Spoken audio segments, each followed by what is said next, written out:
जय जय स्वामी समर्थ। नमस्कार मित्रांनो, आजच्या प्रेरणादायी कथेत आपण पाहूया संकटाच्या काळात स्वामी कसे आपल्या भक्तांचा आधार बनतात। कथा भक्ताची परीक्षा। एकदा अकुलताई नावाची एक गरीब भक्तीन स्वामींच्या चरणी रोज नमस्कार करण्यासाठी मठात येत असे। तिच्याकडे जास्त काही नव्हते, फाटके कपडे, हातात तुटकी माळ, पण मन मात्र स्वामींवर अढळ विश्वास ठेवणारे।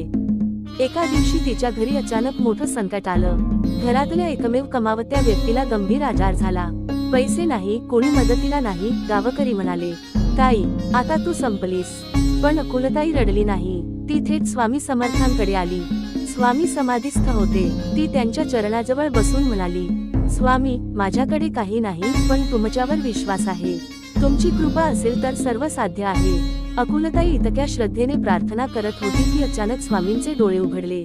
स्वामी शांतपणे म्हणाले, काळजी करू नको, सर्व ठीक होईल, तू फक्त धैर्य धार। इतकं ऐकून अकुलताई घरी परतली। घरी पोहोचताच तिला आश्चर्य वाटलं। गावातील एक दानशूर माणूस तिच्या दारात उभा होता। तो म्हणाला, स्वामी समर्थांच्या नावाने लोकांना मदत करत आहे।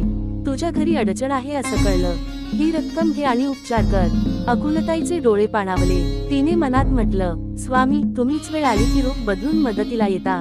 काही दिवसांत तिचा नवरा बरा झाला। घरात पुन्हा आनंद आला। सगळ्यांना आश्चर्य वाटलं, पण अकुलताई हसून म्हणाली, ही माझी शक्ती नाही, ही स्वामी समर्थांची कृपा आहे। कथेचा शिकवण। स्वामी नेहमी चमत्कार करून दाखवतात असं नाही, कधी ते माणसांच्या रूपात मदतीला येतात। पण त्यासाठी एकच गोष्ट आवश्यक, अढळ श्रद्धा आणि धैर्य।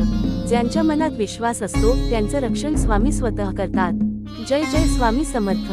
अशीच आणखी प्रेरणादायी कथा पाहण्यासाठी चॅनेलला लाईक, शेअर आणि सबस्क्राईब नक्की करा।